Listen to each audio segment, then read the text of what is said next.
Welcome back to the best panel in Homestuck. Today, instead of reading to page 509 as originally intended, I've decided that it would be much better if we just stared at this panel for the next, 61 episodes. Okay, but seriously. I might be able to go ahead and boop. Now, collection. Alright. Should be here. But, which song? I guess this one. Now. John, pursue adversary into that room. And ever meaner while, in the present, sort of, once again, the slippery antagonist eludes you. You only find more of these unpleasant oily smears. Someone is pestering you. Both your PDA and computer register the message. This chum will know what to do. Alright, I'm out of my room now looking for my bro's game. Oh, good. Yeah, there is no sign of Rose yet. I hope she is okay. Well, if she comes back, I'll be ready. You better know what you're talking about, because this could get ugly. Brought my phone, and I also took my awesome contender with me in case things get too hot to handle. And they always do.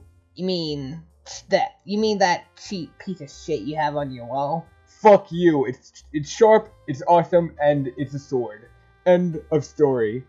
Okay, I don't really care. I'm in my room again. I really think there's someone else in this house, like monsters or something.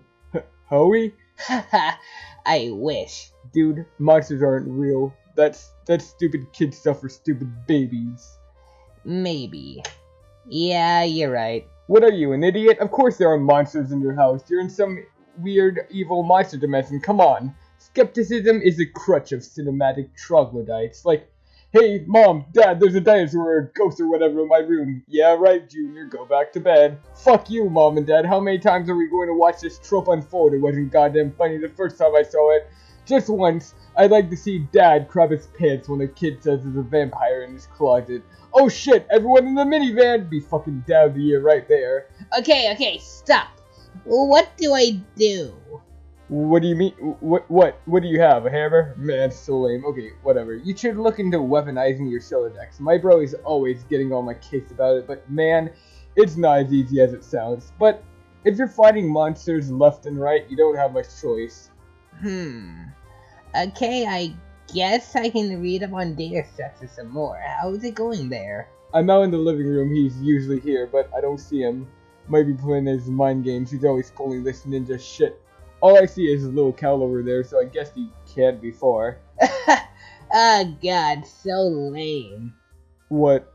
See, I just don't know why you think it's cool as a ventriloquist rapping thing.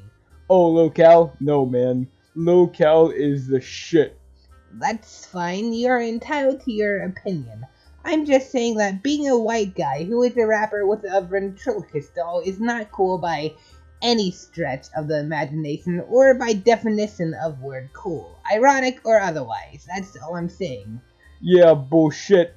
Cal is dope. Puppets are awesome. John Egbert blows. The end. Yeah, more like the opposite of all those things that is true.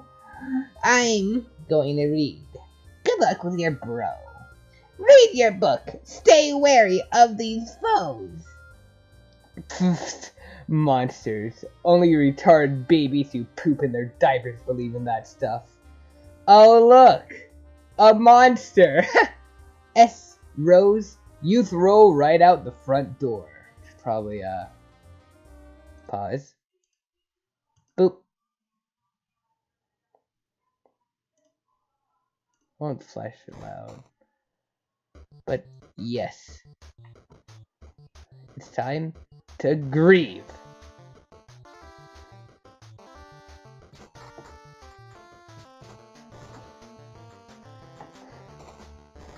Blotto parry. Aggress. Passive.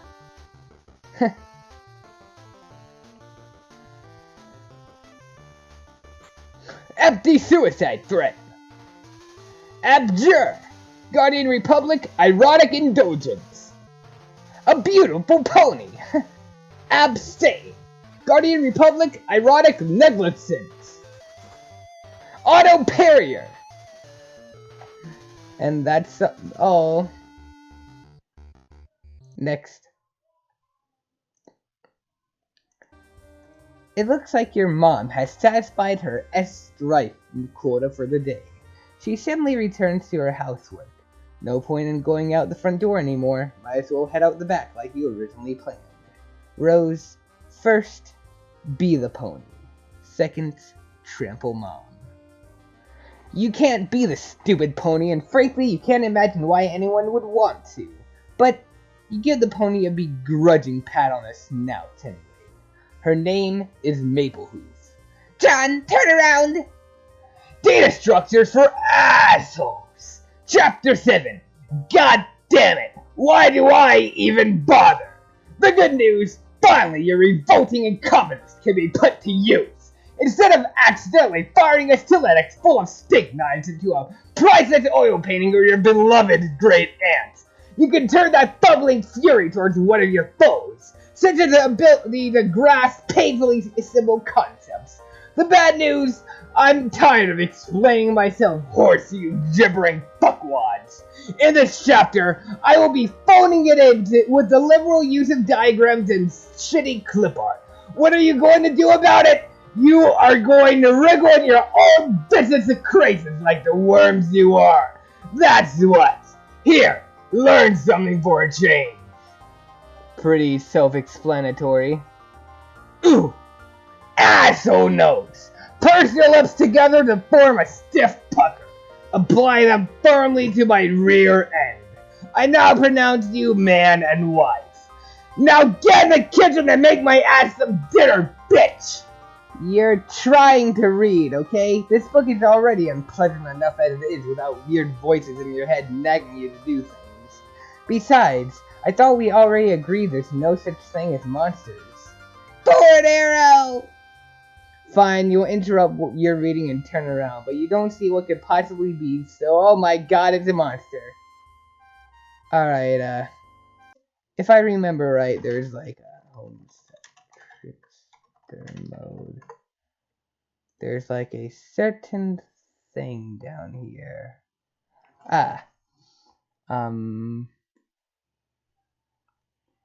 This.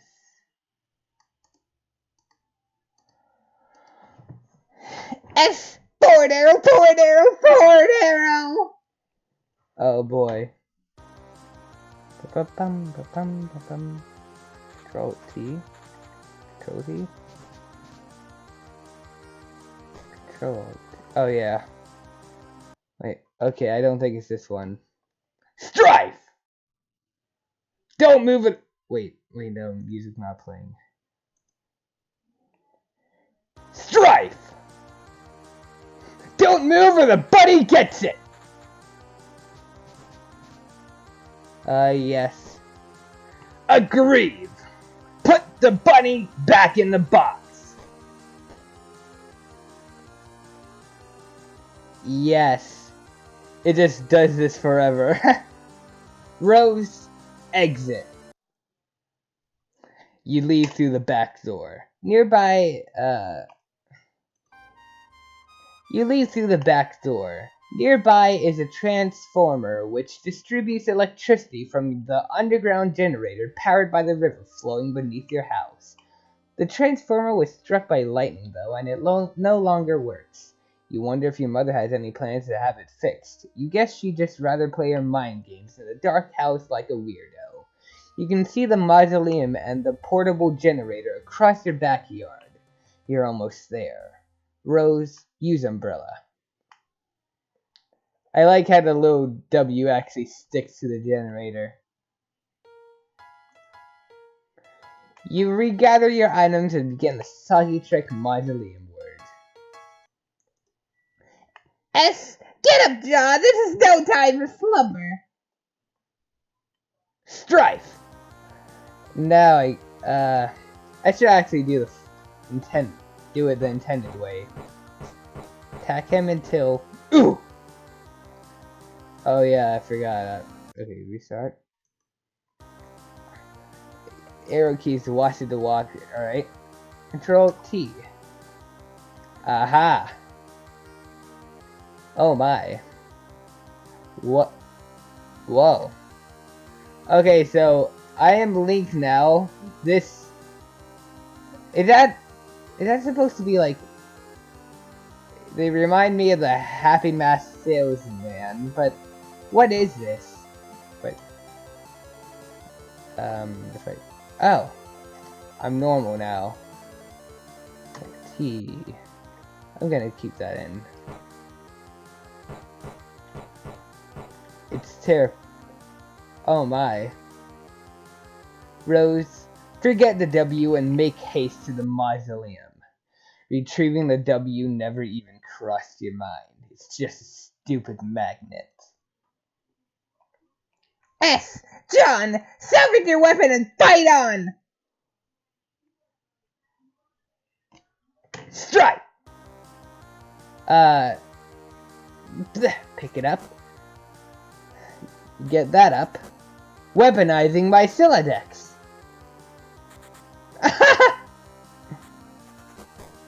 Oh gee. Oh yes. Sweet catch! We did it.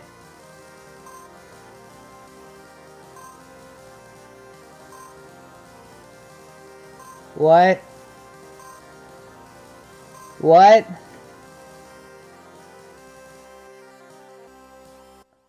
Does it do that every time I pick up some grist? You said put the bunny back in the box. Now why couldn't he just put the bunny back in the box? Now exult. Victory. Spoils are yours. Oh boy, the Echo Ladder is now introduced.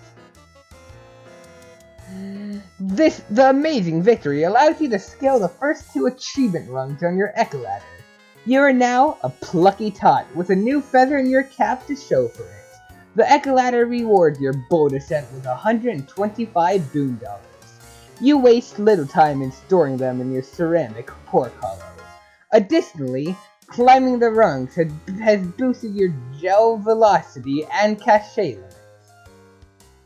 By expanding your cachet limit, you've made room for all that nice grist you just collected. You now have 32 fragments of build grist and 10 fragments of shale.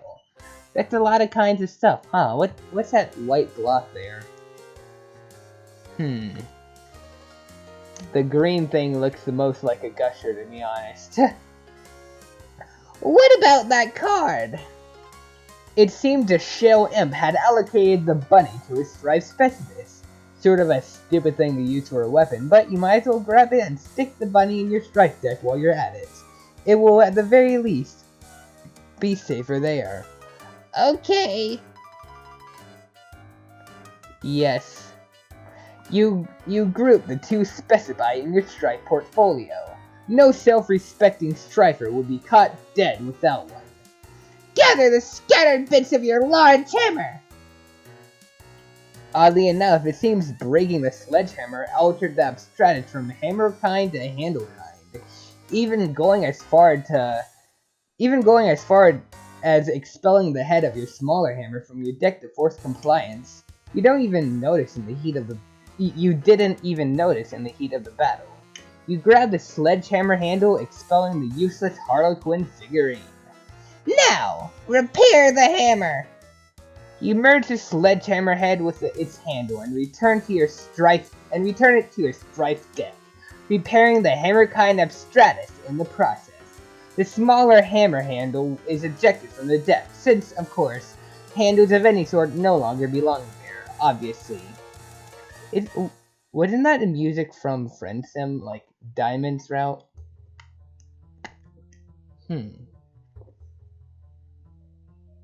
Ooh, and this is that one that was used in that hexane flash. Alright.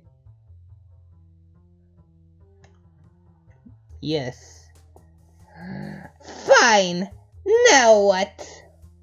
Dave is pestering you, but you don't have time to deal with his nonsense right now. Something is amiss in your room. You can't quite put your finger on it. The door.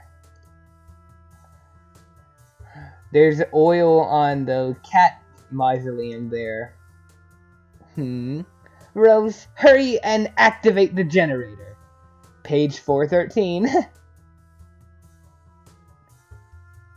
You fire up the generator and drag a cord into the mausoleum. It, of course, would be foolish to run a generator inside a confined space. Generator safety is everyone's business. Rose, defiled tomb. Sorry, Jaspers. Have to make space for the laptop. Besides, your final resting place is already a mockery. You should have decomposed years ago under a bed of petunias like a normal cat. Not given to a taxidermist and fitted with a tiny custom-tailored suit, and then stuffed in a coffin built for infants. Rose, plug in your laptop. Dave, you plug in your laptop and connect to the internet signal again.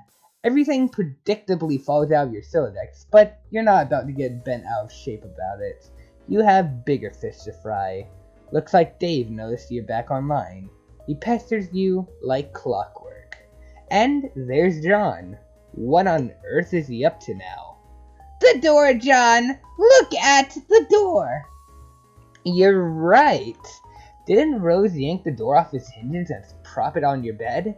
Someone or something has put it back and left it slightly ajar.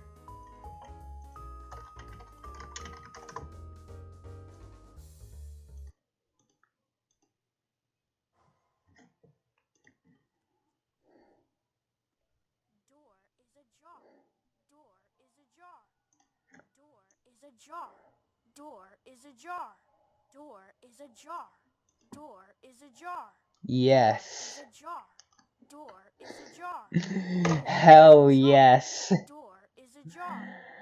Hell fucking yes. Door is ajar. Okay, we're done. Loud.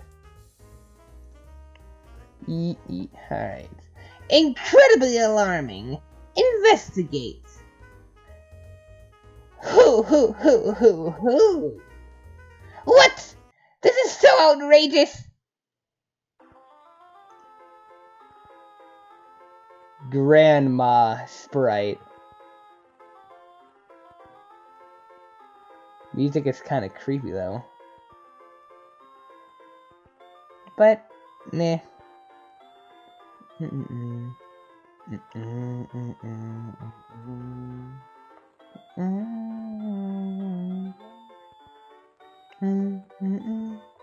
Rose, Pastor John. Oh boy.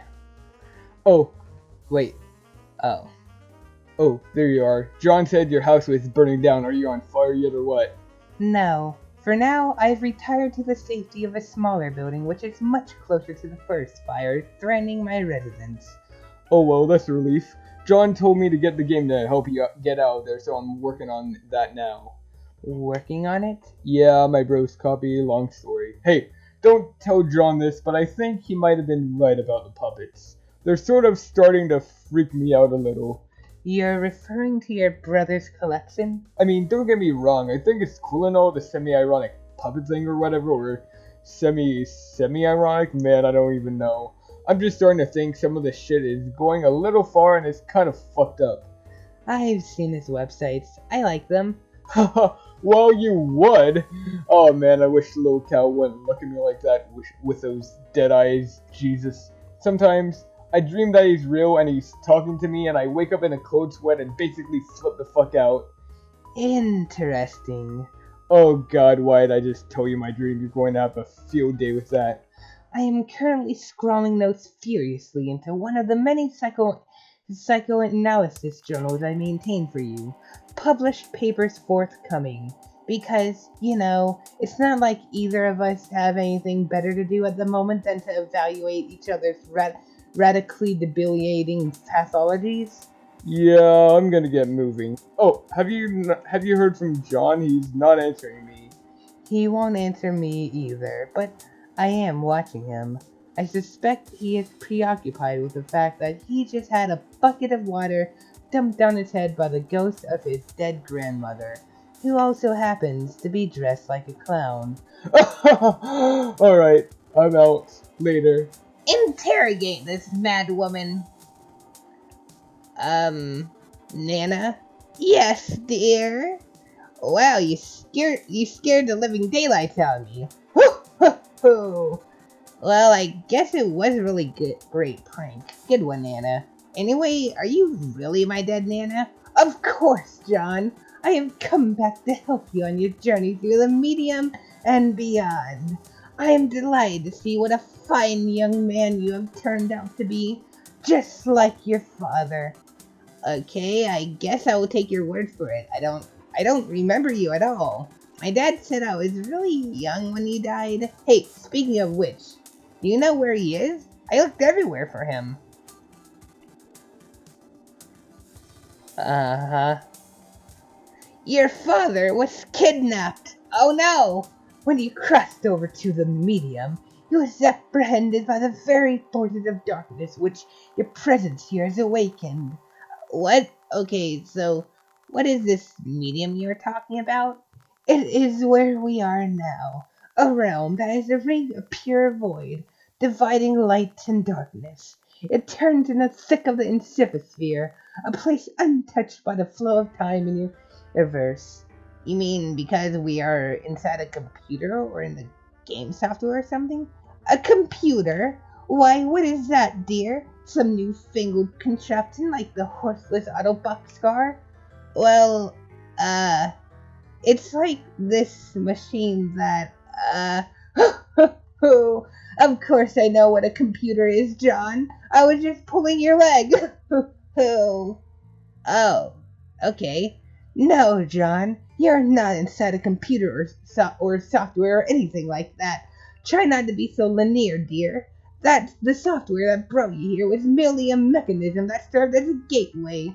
Its routines in a way serve to invoke this realm's instance, yet it stands independently of any physical machine and, somewhat paradoxically, always has. I'm not sure I get it, but alright, so what do I actually need to be doing here? I think it would be best if we started with the big picture. S. Go on.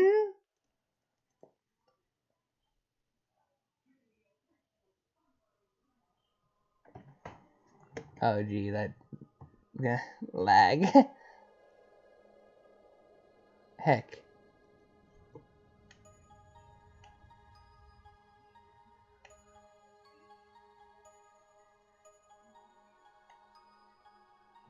If I try to will it be less laggy?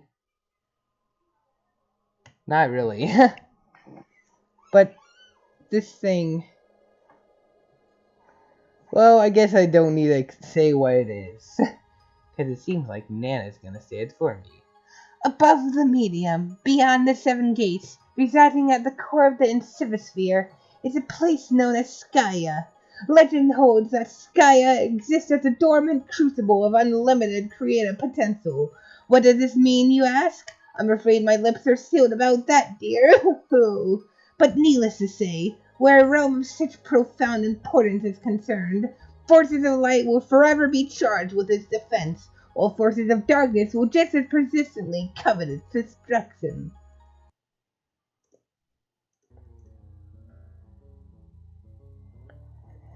And it so happens, at the center of this realm, whose fate is in question, these very forces duel on a stage, stuck in eternal stalemate. Yes, they have dueled in this manner forever. That is, until you showed up. Me? Forward arrow? Me? Yes, you, John. Before your mishap with my ashes. Oh yeah, I should probably This is what happened when the Colonel sprite split back at the beginning of the act.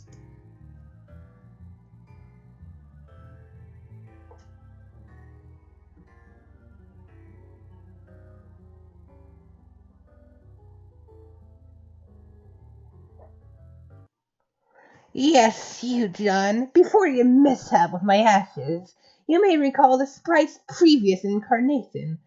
What? Oh, that's it. Where's the thing? Did I already delete it? Does that mean I already finished the album? Heck! Okay, Homestuck album master list. Now let's get down the original volume 4.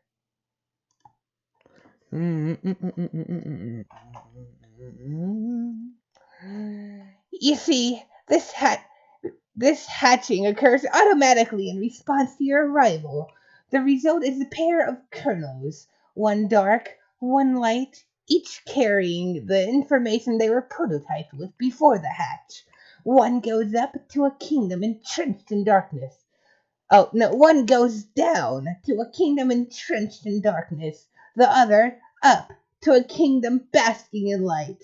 Each one comes to rest in an orb atop a spire, of which there are 3 others in kind. The 4 spires are situated above a throne, and these 2 thrones preside over the 2 respective sovereign powers. And once the kernels are situated, that is when the game is afoot. The true war begins. Light versus dark. Good versus evil.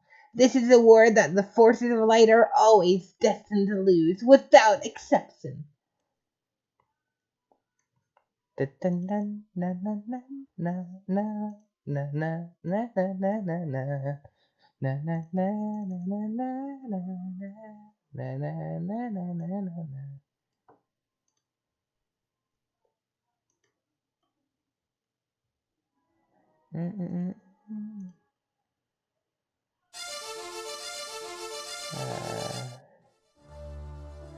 This sounds like Donkey Kong music, by the way. A quest of futility, then. Wow, really? Then what's the point? That remains for you to find out, dear. The big oil splash there. For you see, the journey you're about to take is the ultimate riddle. Whoa. Yeah, that's... For now, your objective is to proceed towards Skya and pass through the first gate situated directly above your house, not even terribly far. The gates will become progressively more difficult to reach, so you had better be prepared to sharpen your adventuring skills. How am I supposed to get up there? You build. Forward arrow. Oh. Look at that little happy dance. Okay, I think I get it now. So I guess the battle against good and evil is sort of irrelevant? Well, I don't know. This all sounds kind of weird, but in any case, we build the house to get to these gates, and then I can save my dad. Yes, John. And then after that, we solve this ultimate riddle thing and save the Earth from destruction. Oh no, I'm afraid not. Forward arrow? Gonna open that in a new tab. Your planet is done for, dear. There's nothing you can do about that. Oh. Your purpose is so much more important than saving that silly old planet, though. And that is? Ho, ho, ho, ho, ho. Yes, I will have to agree with a float hag about that. John, you're such a good boy. I know you will succeed. Thanks, Nana. You are a good boy, and good boys deserve treats. Hooray! I'm going to go bake you some cookies. She just covers Con Air in slime. Poor Nick Cage. The hag mentioned cookies. Pursue her. God damn it. That's just what you need. More baked goods. John, you do not say no to cookies. I command you to get them. You totally abjure the hell out of that idea. You're so busy abjuring, you don't even notice Rose has been trying to pester you this whole time. Rose hit John in the head with box to get his attention. You give John a swift drubbing in the noggin, but he is undeterred. That is some fit he's throwing. Drubbing is a good word. Perhaps you would take this spare moment to contemplate the Nanosprite's strange tale.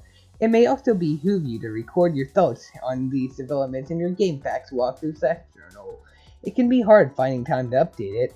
In fact, you're not even sure where you found the time to write what's already there.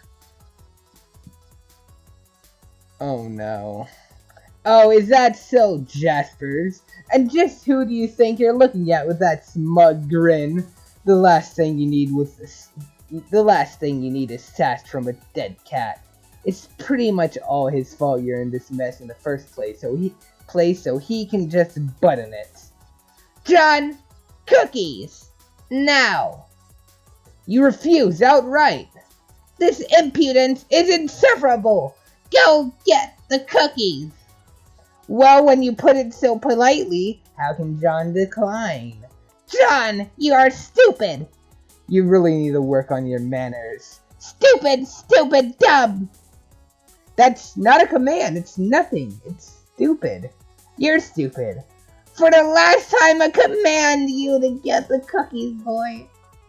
It's just not going to happen, buddy. Years in the future. For the last time I command you to... But not really enough to write home about. An agitated finger slips mid-keystroke.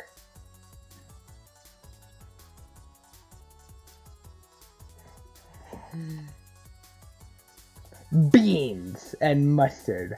And human etiquette. That's the symbol thing from Problem Sleuth, isn't it?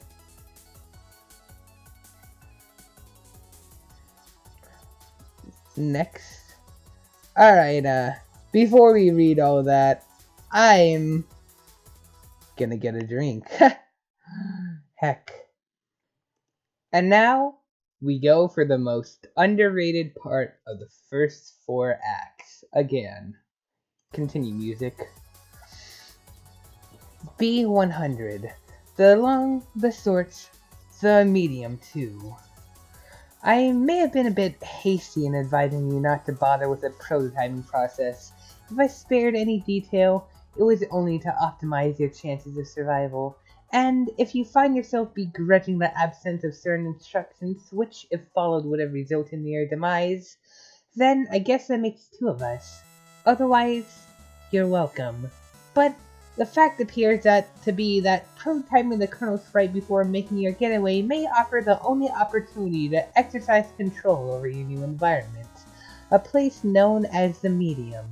Also, if prototyped with 1 or 2 sufficiently, albeit loosely, humanoid and or sentient elements living or otherwise, it offers a chance to have all this explained to you by an apparitional guide through whatever sort of cryptic, sketchy doublespeak whatever sort of cryptic, sketchy doublespeak your choice of prototyping elements /engenders. In lieu of this, you may be forced to settle for my clear, thorough explanations and assiduous dissection of raw data. Again, don't mention it.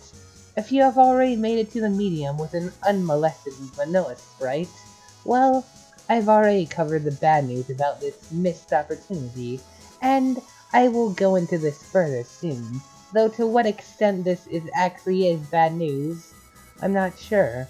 I know only the result of my co-player's current configuration, wherein the sprite was prototyped once before the departure and once after, which brings us to the good news, which is that you can still prototype after your departure, and salvage the massively rewarding experience of haggling with an exposition-slinging phantom guide, so long as you avoid prototyping with terribly inert items, such as a brass door knocker and your father's pornography collection. Actually, that might be interesting. If you are struck by the spirit of such experimentation, please don't hesitate to contact me about it. So, yes, You can enhance your sprite in this way, but doing so after your departure will no longer induce this effect on the medium I alluded to. That can only be accomplished with one or more pre-departure prototypings. In fact, we can extrapolate that there are only so many ways to prototype a sprite. Tiers of prototype in relation to departure. Both before, one after, both after, only one, either before or after, or none.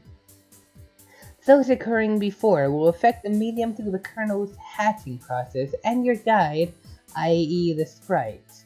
Those occurring after will only affect the sprite.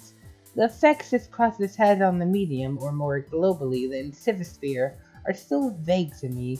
They have to do with flavoring the forces you struggle against, and generally all forces at odds with each other in this realm. It has given me some insight into the nature of the game, which, again, I derive through extrapolation. We appear to be engaging an instance of a dimension with a highly flexible set parameters, and a series of objectives surrounding an equally flexible mythological framework. This framework seems to begin as a sort of blank template, and evolves with the player's actions, and likely further evolves with the addition of more host/client connections, and thus more prototyped kernels. I regret to say I can't be much more specific than that without loosely extrapolating further. There are plenty of questions that have occurred to me, however, questions concerning the kernel sprite, which I've raised implicitly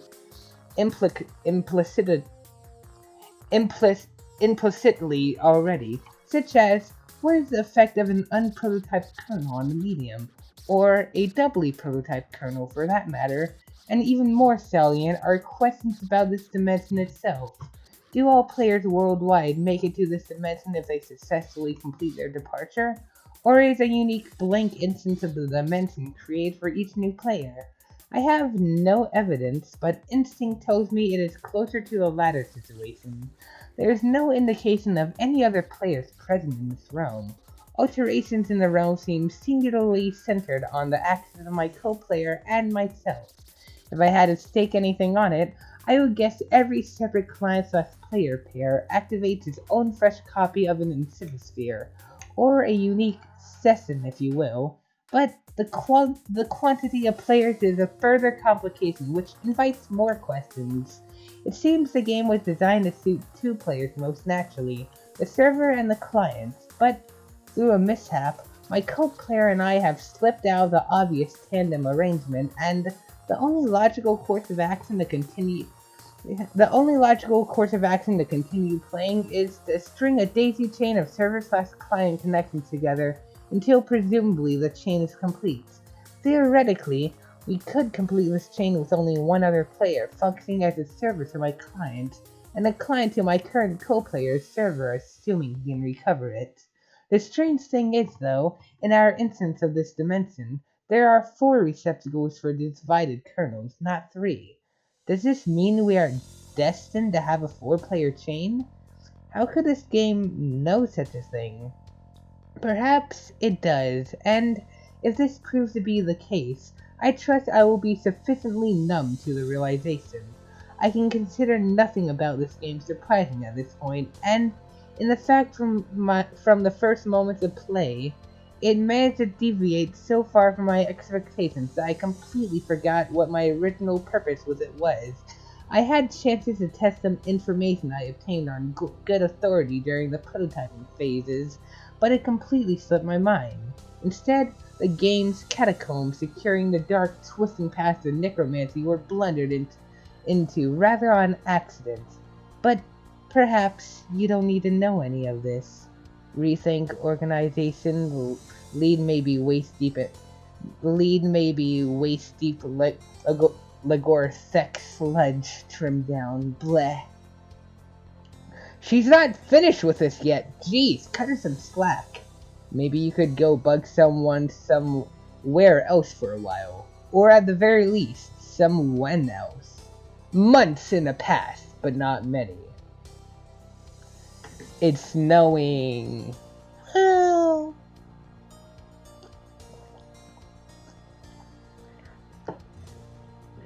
Oh boy, I get to do 2 terrible voices back to back. Because I'm not good with these voices. Someone did say I do good voices for both of them, though. Anyway, Hi, happy birthday, Rose! Heart! Hello and thanks. Did you get John's present yet? I just opened it this very moment. What a stunning coincidence you would ask about it now. I am stunned. Yeah, I know. What will you make with it? And who said it was something from which something else could be made?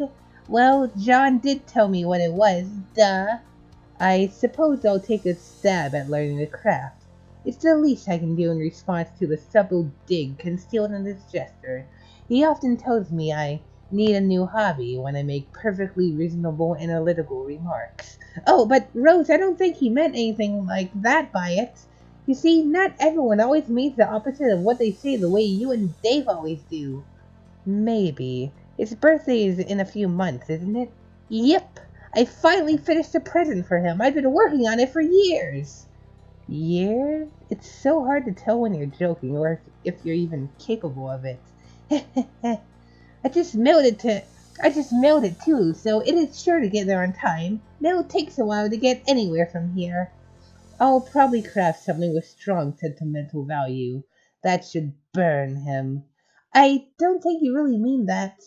I guess not. So, shall I expect a green package dropped to my house via airmail from whatever screwball cranny of the globe you're tucked into? No. Sorry, but you're sort of hard to shop for. Besides, I have something for you today that I think you will like better than some thing in a box. Oh? It is a tip! This is already intriguing enough to compensate for the grave scarcity of lavish gifts parachuting from the sky.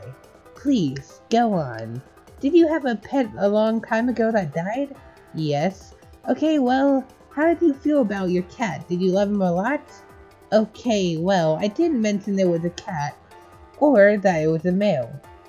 Let's pretend I'm surprised and you're embarrassed and move on. To answer your question, I would describe my feelings toward the animal as lukewarm. Okay, that's fine. Doesn't really matter, I think. Just, what if someone told you you could play a game that would bring him back to life? If someone told me that, I would regard the remark with a great deal of skepticism.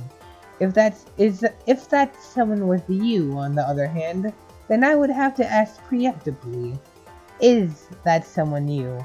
Yes, that someone is me. I just thought you might find it interesting. So, what is this game? Oh, I don't know. I'm just saying it all. I think you'll hear about it later, and maybe you can talk to John and Dave about it. They're way more into all that stuff than I am. I'll see what the word on the street is about it in due time. For now, I should probably order a copy of Knitting for Assholes. It would be a shame if I ran late with John's presents. Dave, get katana.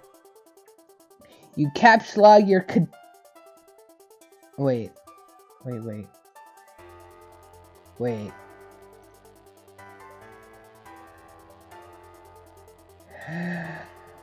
I played this music last time, didn't I? I played all of this music last time. I should actually be starting on volume 5. Stop. Like, I was a bit into this, wasn't I? Where was I? I don't know.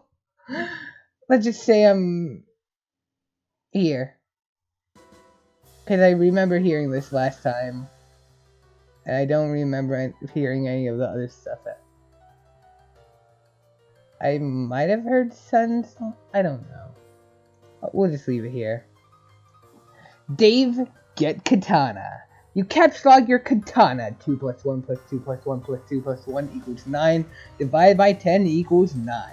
And prepare to venture out into the apartment to retrieve your bro's copy of the game. But first, maybe, just maybe, Dave, retrieve dead bird.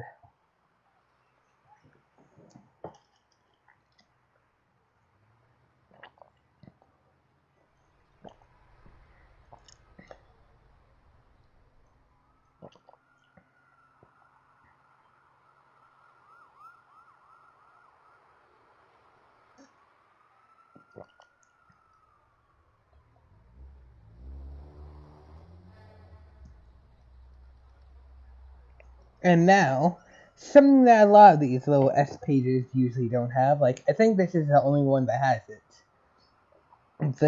With the arrow that usually replays a flash like this, there's another arrow that goes forward in the flash. And a lot of people tend to miss this, like, from the Let's Read Homestucks I've seen. I have not seen a single person who has actually pressed that forward arrow. In fact, I don't even think the official Vox's dub of it presses that arrow. But anyway, let's press it and get...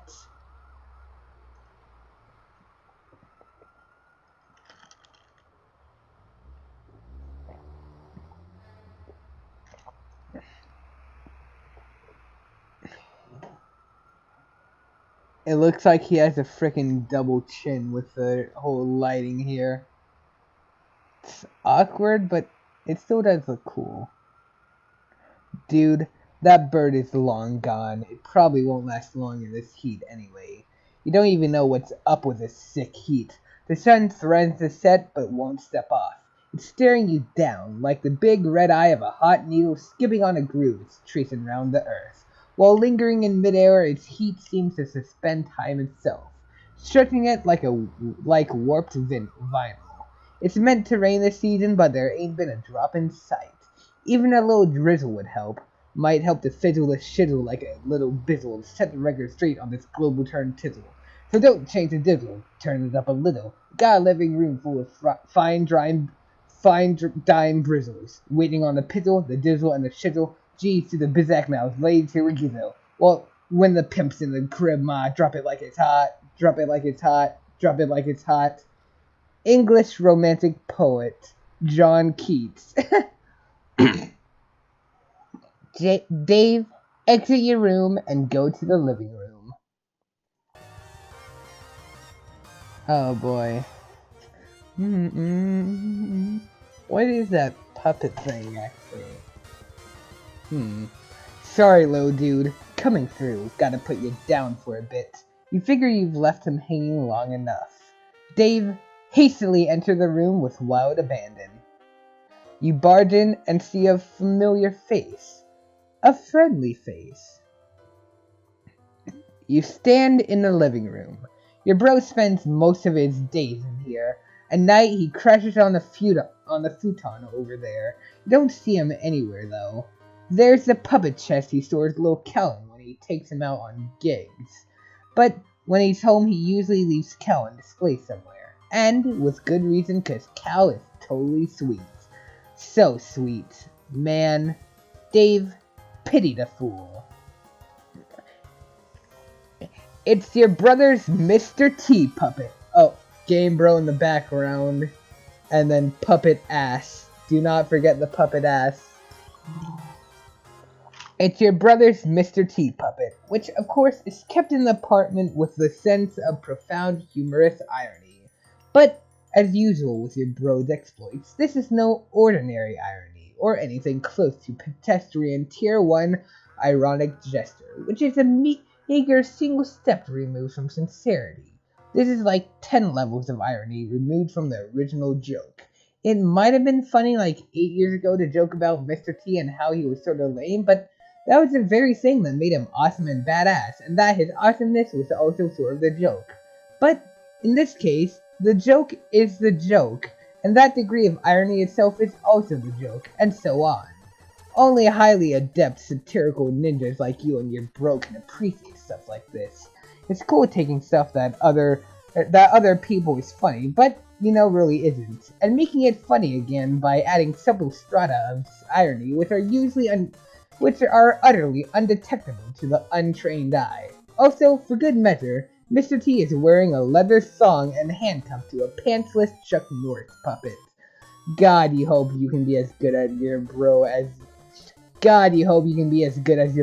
this someday. You'd never tell him that, though. Dave, find little Cal and give fist bumps. Cal's nowhere in sight. All you see is a bunch of your bro's weird new puppets strewn around haphazardly. You guess these things are kinda cool. Sort of. Dave, play a game on the Xbox. It looks like your bro is playing. It's not like him to leave in the middle of some totally intense gaming. Not like him to misplace Cal either. Man, you hope the little guy's alright. There he is. Lil Cal. The bane of not just my existence, not Dave's existence, not even the whole frickin' group of kids' existence. Lil Cal is the bane of everyone's existence. Except for a certain little clown. Oh, there you are, dude. Didn't see you there. We be chill today, Cal? Yeah, you better fucking believe we be chill. Cal is the man. Dave, resist great urge to play bros Xbox. What the heck? You fail to resist the urge. You start thrashing up stunts something uncanny brutal on your quest for match Daxio and get this Rereads hunger under control. Shit is basically flying off the hook. It's like shit wants nothing to do with that hook. The hook is dead to that shit. But you get stuck in some poorly modeled 3D fixture or something. Like a railing or a piece of the wall, you'll have to reset. Fuck this shit. Dave, give Lil Cal a bro fist bump. Bump! Ah man, you almost forgot. Gotta give the Seaman some props. Yes. Dave, check out your bro's sweet gear. Frickin' Muppets. Hustlin' Fuzz. This poster is always kind of like stuck out to me. Kind of curious now. Hustlin' Fuzz. I pronounced it right. No, okay. That's an S.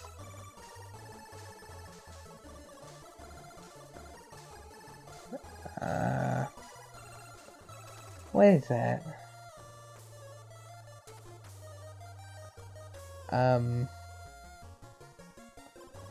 Do I need to add an apostrophe? Homestuck.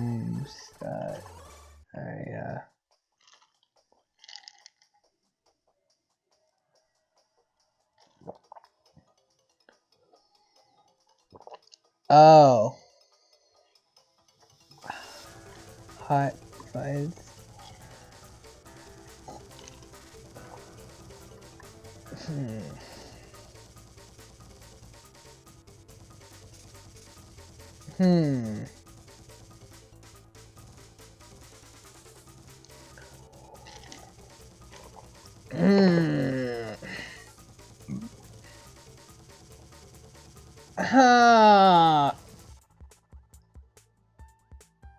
I'm very confused now.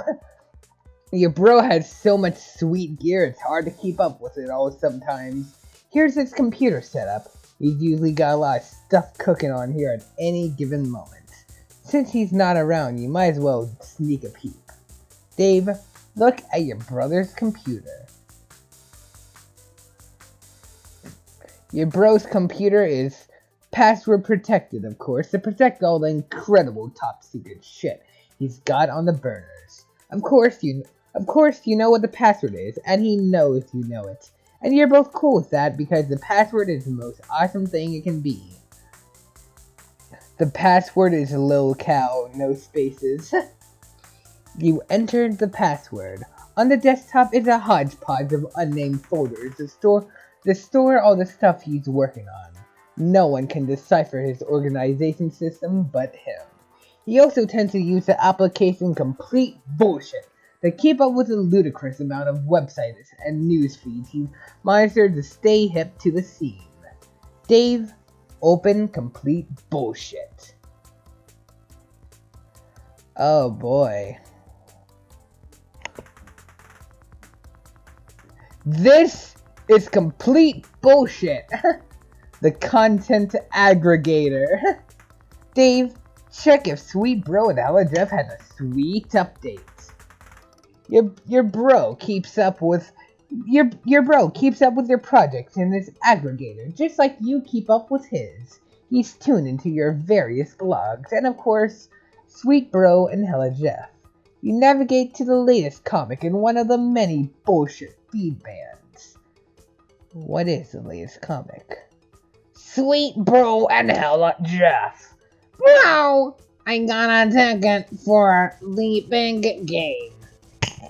And sports.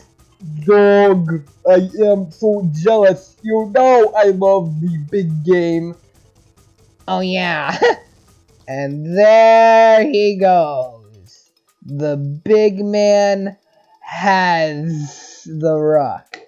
He's driving so hard through the paint downtown. Alley-oop for the slam dunk. I'll admit this one is kind of funny.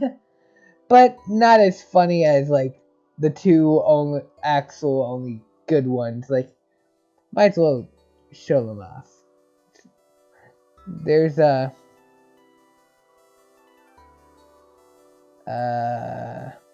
yeah, I forgot this doesn't show all the comics. I think it's this one of them. No, that's not. Then there's also this. Just what the heck? Rock Sobo. That actually gets referenced at like the very end of Homestuck.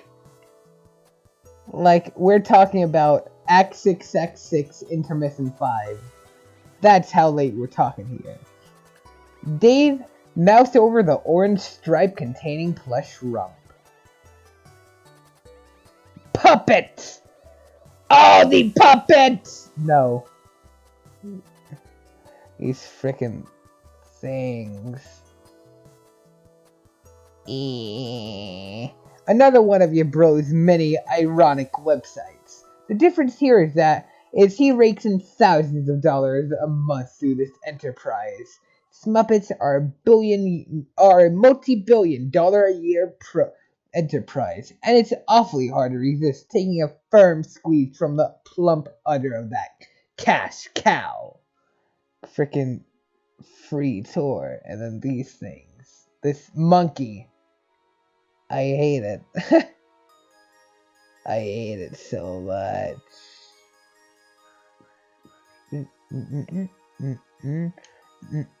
Dave, stop wasting time and look for Bro's beta.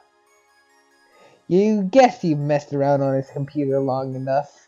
Better get a move on before it's too late for Rose. Or worse yet, your bro catches you. But, my god. The rumps, they are transfixing. You know this is ironic and all, and your bro reaches echelons of irony you could only dream of daring to fathom. But, on rare occasions when your guard is down, it always seems just a tad unsettling to you.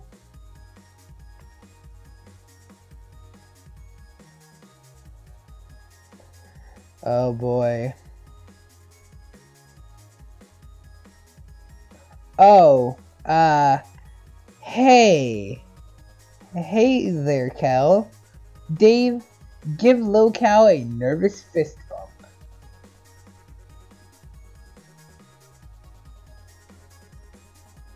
You are sort of starting to flip the fuck out.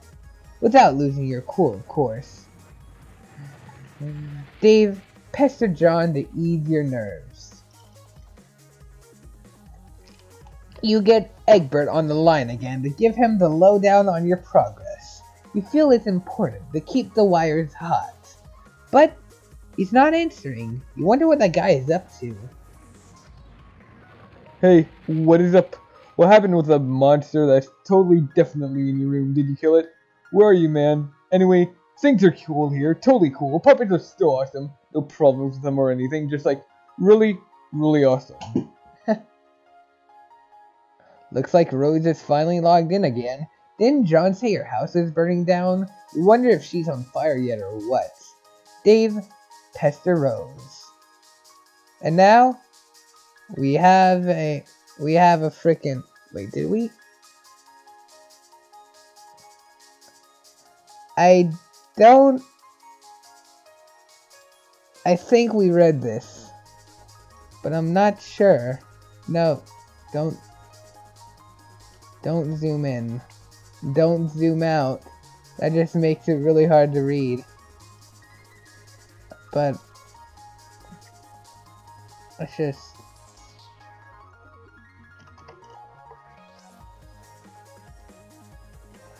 Ah, okay, so we did read this.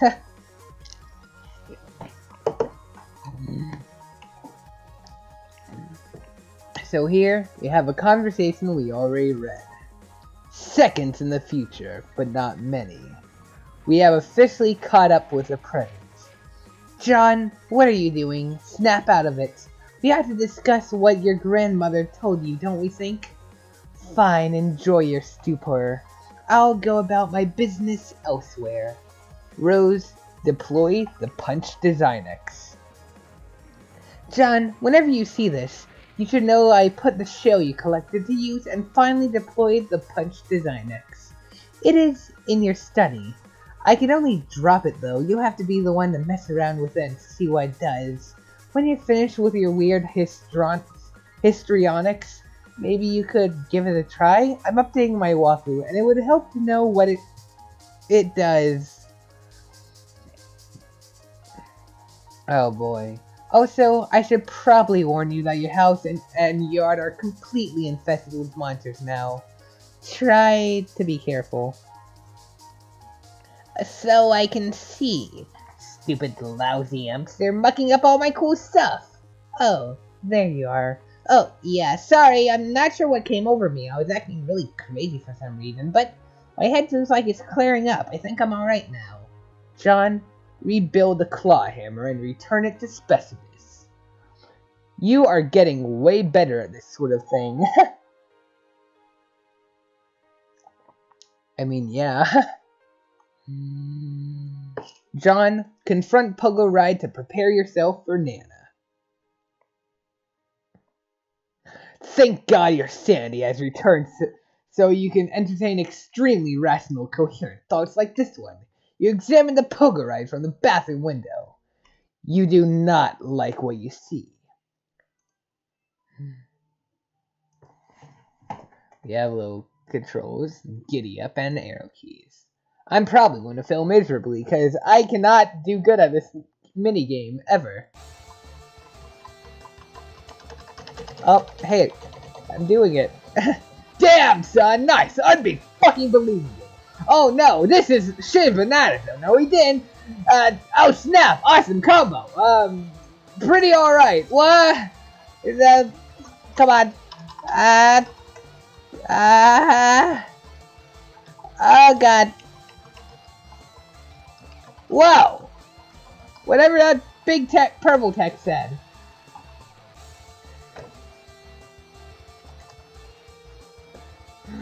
Alright, those sons of bitches! No one risks painful injury on your green slime pogo ghost ride. No one but you. Rose, drop something heavy on one of those imps.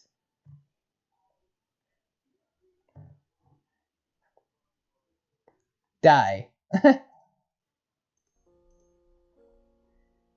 Oh no. This music, I forgot. Ah! Rose, my piano. Sorry, no nuance to these controls at all. I was hoping to bludgeon the imp without letting go of it. Guess I can't really do that. A broken piano isn't the end of the world, though. I guess you're right. You need to pick up the spoils in person. I can't interact with the grist. So, that means I have to go in the back door? Yes, is there a problem? Well, it may sound dumb, but I was hoping to avoid Nana and her spooky ghost cookies. You're right, that does sound dumb. Can you see her in the kitchen? Yeah. What's she doing? Is she baking? You could say that. Are you sure you can't get that grist up to me somehow? Maybe. Rose used Pogo Ride to fling grist through a window. But can we just... This is really dumb and I love it. Rose used Pogo Ride to fling grist through window. Doesn't look like that grist is going anywhere. You just never know with these gaming abstractions. Just bring it in. Rose, drop Pogo Ride in John's bathroom. And John, get grist. There you go. Now, why don't you go check out the design X? You can do that while I get to work. On what? Piano, level up for slaying the imp. The piano, in its valiant effort, has unfortunately been slain.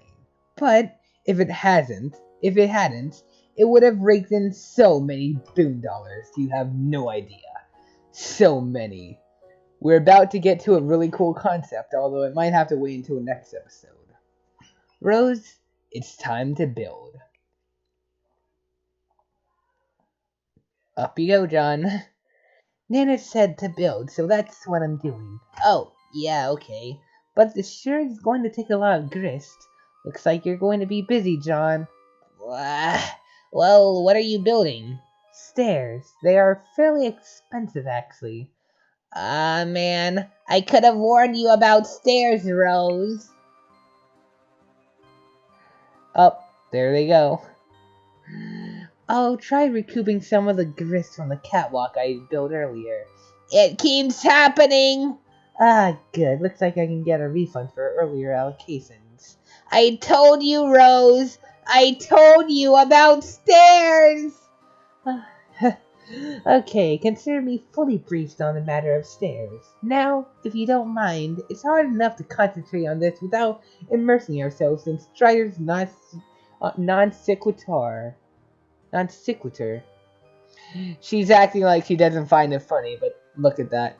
She's totally trying to hold back a laugh. Oh, yes. Did you know he thinks puppets are cool? Does he? He's so dumb!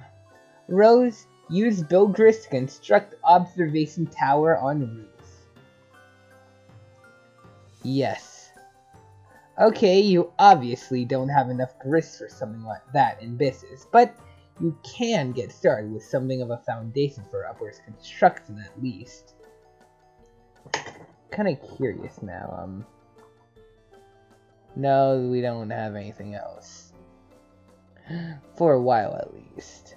John, check cabinets for imps or useful items. No imps in here, just a lot of shaving cream. Dads love shaving. It's basically all that they do. When they're not baking, that is. John, bring 2 cans of shaving cream. Oh no, the telescope. Oh, it landed all there all neat. You capsule out 2 cans of shaving cream, just in case. You never know when you'll need to bust out a hilarious shaving cream Santa beer to ratchet up your prankster's gambit. Your telescope goes flying out the window.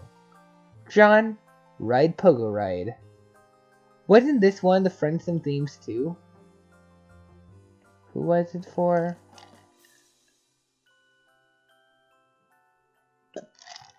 I don't know. I swear it was for one of the Friendsome characters. Probably for a character I haven't gone to yet. Unless it was used for a dad or Dada. No, I don't think it would have been.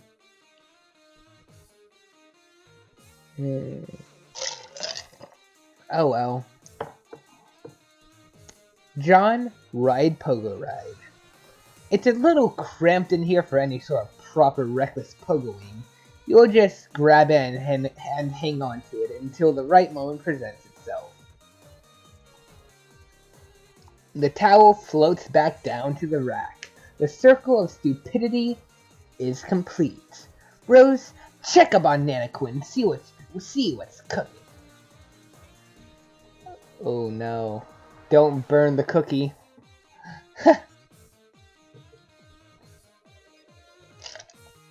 Laser eyes.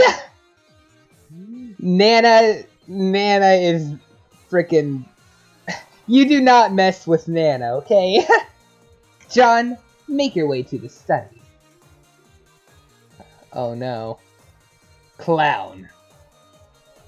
It looks like the imps have taken a shining to the Crook's shooter. Crooksite and black goo everywhere. John, ride Slimer Pogo and one-up that imp. Well, okay, it's not a Slimer Pogo, but you mount it anyway and brandish your deadly armaments.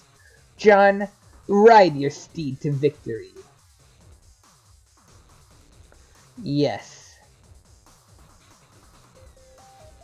This is incredibly dangerous. John, flip the fuck out. Let's see how they like the old double barrel, the old double barrel leather blaster. Whoops! Oh shit! He's dead. Mr. John, respectfully ask that you please stand up. Don't move when the Pogo gets it! You know, this actually reminds me of something. Hold on. Let's go freaking.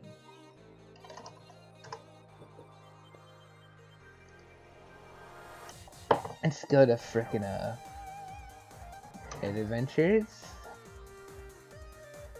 Go to this. I think it doesn't matter which one because they're both made by me. But yes. Here, we have my old YouTube profile picture, and here, my signature. Don't move or the Pogo gets it. I have not been on this site in quite a... Ooh, I'm still logged in. Wait. I last visited 9/17/20. Oh yeah, I went to someone's, like, page on here. I forgot, but I'm still logged in. Kind of surprising. Do I have, like, any notifications or... No, I don't. But wait. Ooh. Okay, no I don't. But still. Anyway. Now, sir boy, flee from the spore-rich rebel post-haste.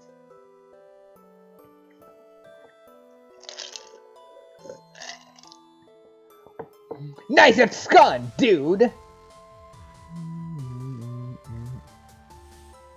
Oh no.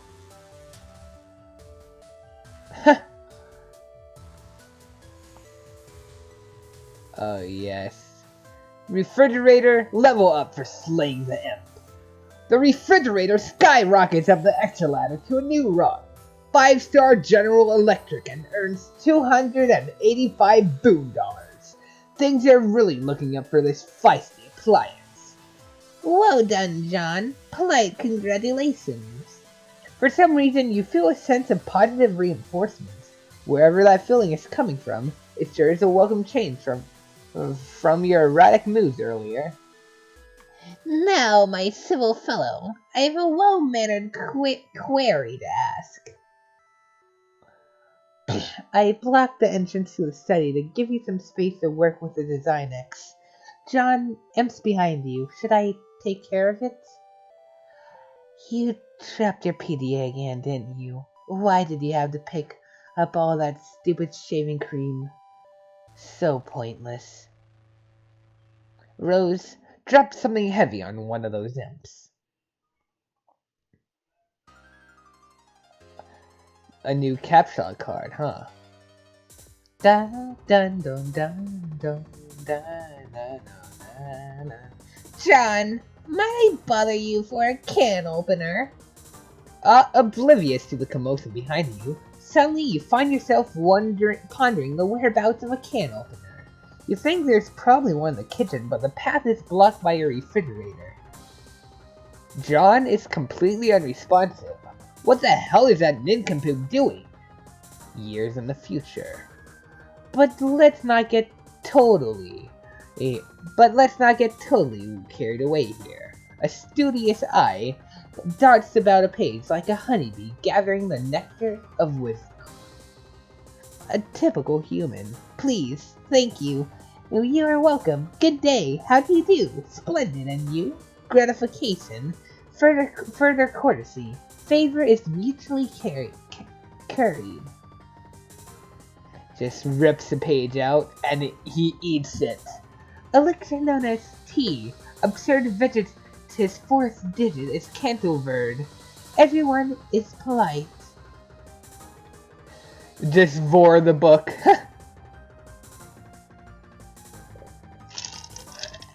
And that would be the end of today's reading session. We probably have like 2 episodes left of Act. Let me check actually how many episodes do we have left of Act 2. Yeah, we have 2 episodes left.